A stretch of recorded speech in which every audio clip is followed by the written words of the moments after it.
What is up, everybody? It's Animac here for AnimeUproar, and Black Clover may have just revealed the identity of Astas' father in an absolutely insane chapter. This was so unexpected, and there are so many big reveals to talk about. There is a fourth Zogratis sibling.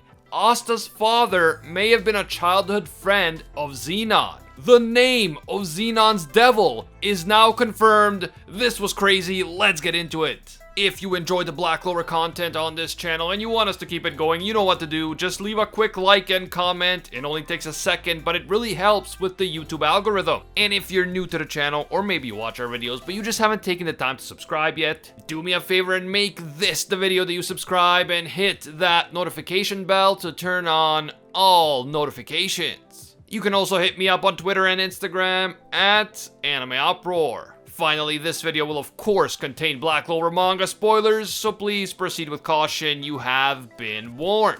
We left off last time with Yuno unlocking a new spell, Wind Spirit Creation Magic, Spirit of Euros, which of course allowed him to manifest a large and majestic bow and arrow. Yuno was convinced that just one attack from this bow and arrow could defeat Zenon. Zenon was looking pretty worried, and that is how the chapter ended. After reading that chapter, I was not expecting that the next chapter would be this insane, and that this much crucial information would be revealed.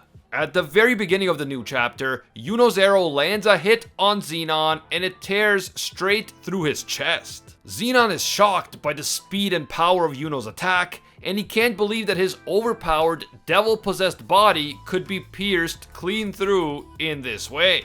As Yuno boldly declares victory over Zenon, which may or may not have been premature, we get an unexpectedly important flashback to Zenon's childhood. We learn that, as a child, Zenon was bullied, and because he wasn't strong enough to defend himself from the bullies, his older siblings Dante and Vanica mocked him. It is then revealed that a fourth Zogratis sibling exists. Zenon had another older brother apart from Dante, a brother who was in a wheelchair. Unlike Dante and Vanica, this brother was actually kind to Zenon, and he told him that the two of them are actually alike. According to the elder brother, even though Zenon was frail on the outside, he had more potential to become stronger through devil possession than both Dante and Vanica. This reveal that a fourth Zogratis sibling exists is quite massive.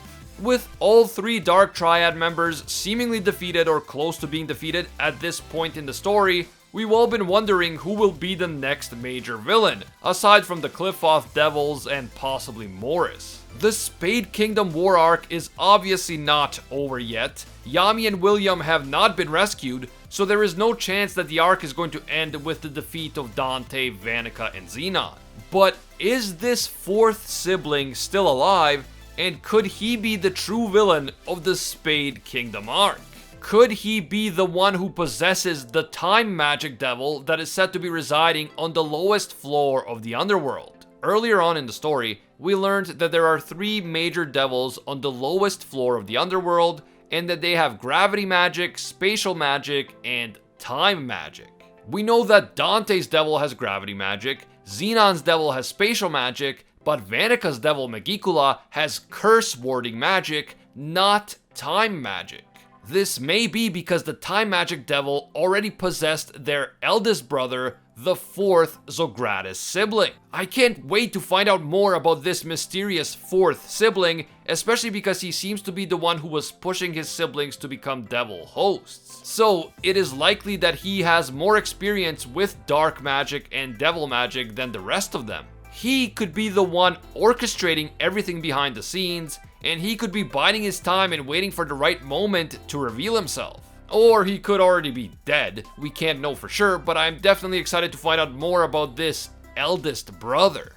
Now, in the Zenon flashback, we see a young Zenon being bullied by the other kids because of how creepy his bone magic looks. But then another boy appears, and this boy saves Zenon from the bullies. He says, so what if his magic is different? And once the bullies run away, he introduces himself to Zenon.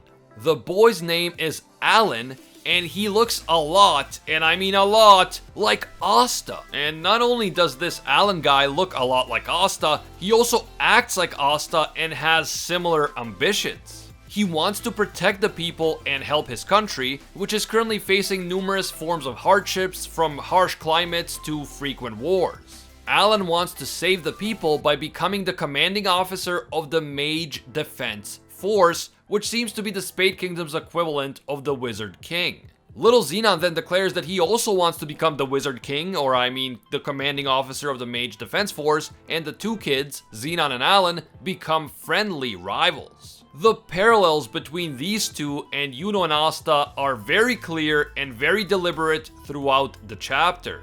The two boys spend the next few years training, and after they receive their grimoires, Zenon tells his brother that he is no longer interested in becoming a devil host. Instead, he and Alan joined the 4th Division of the Mage Defense Forces. Soon after they join, a new dungeon appears within the Spade Kingdom, and Zenon and Alan, along with other mages, are sent out on an official mission to explore the dungeon. Unfortunately, this was no ordinary dungeon. An actual devil was sealed inside of it, and many of the Defense Force members who were sent to the dungeon lost their lives because of this overpowered devil.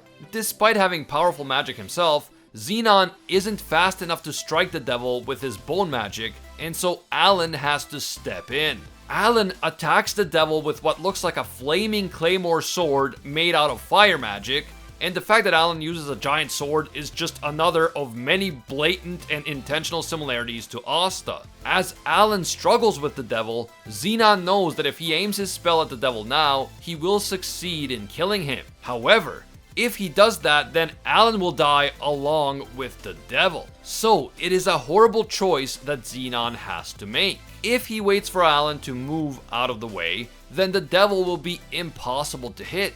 But if Alan stays where he is, then he will perish alongside the devil. Alan is Zenon's cherished childhood friend and his rival, so Zenon absolutely does not want to hurt him in any way. But at the same time, if they fail to stop the devil here, he will not only kill all the members of the Mage Defense Force here in the dungeon, he will also go on to kill everyone in the nearby village and who knows how many other innocent people before someone finally stops him. As members of the Mage Defense Force, defending the citizens of the Spade Kingdom is their job and their duty. And so they can't just let thousands of innocent civilians die in order to save themselves. Because of that, Zenon makes the difficult decision to shoot his bone magic through Alan's body in order to get to the devil. And while this succeeds in defeating the devil, it also seems to kill Alan at the same time. Zenon is devastated by the choice that he had to make, and the panel immediately after Alan's apparent death shows Zenon sobbing uncontrollably with pure devastation on his face and pure misery in his eyes. After this traumatic experience, Zenon became disillusioned with the philosophy that he and Alan had followed. The belief that commitment and persistence alone were enough to accomplish their lofty goals. Zenon ultimately concludes that all of the things that he and Alan had relied on were meaningless without strength. And so, in order to gain more strength and avoid this type of situation from ever happening again, Zenon goes back to his brother and agrees to become a devil host. The chapter ends with the reveal of Zenon's devil's name, Beelzebub. Whoa! We've been waiting so long for the reveal of Zenon's devil's name, and now that we've gotten it, it's only like the third craziest reveal in this chapter. Even more insane is the reveal that there is another Zogratis sibling out there somewhere. A sibling who appears to have been orchestrating this whole devil possession family business that the Zogratis clan has been engaging in. And of course, we have the reveal of Alan, a man who is so similar to Asta in both appearance and behavior that he has to be related to him in some way. And of course, many are speculating that this is Asta's father. I personally find it almost impossible that Alan wouldn't be related to Asta in some meaningful way, after how strongly the similarities between the two of them were emphasized in this chapter. Alan being Asta's father would definitely be the most dramatic and impactful option, although I guess he could technically be some other type of relation to Asta, like maybe his uncle. Alan does kind of look like Lichita's, so I guess he could be Lichita's brother, but the father angle just makes a lot more sense from a story perspective. Alan being Asta's father would explain why Lichita ended up alone after becoming pregnant with Asta. Seeing the type of person that Alan is, I can totally imagine him defending Lichita from people who bullied her because of the nature of her magic, just like they bullied Zenon. And some sort of encounter of this type could have led to Lichita and Alan falling in love. Alan was definitely the type of guy who would defend Lichita and stand up for her no matter what kind of magic she possessed.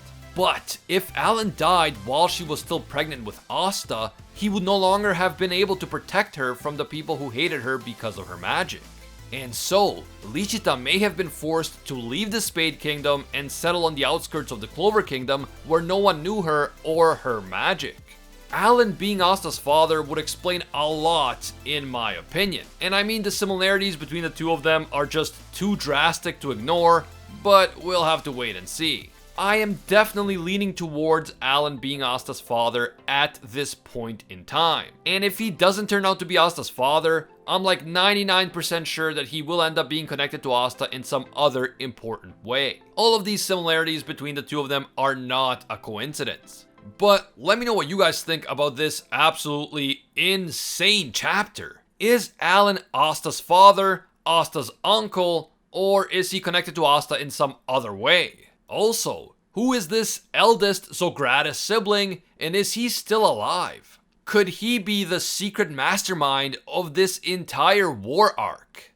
Finally, did this older Zogratis brother actually orchestrate the devil incident inside the dungeon in order to get rid of Alan and manipulate Zenon into becoming a devil host? Don't forget to hit me up with your thoughts down in the comments below. If you enjoyed this Black Clover video and you want to see more Black Clover content right here on the channel, please leave a quick like to let me know. It only takes a second, but it helps a lot. And if you're new to AnimeUproar, or maybe you watch our videos, but you just haven't taken the time to subscribe yet, do me a favor and make this the video that you subscribe and hit that notification bell to turn on all notifications.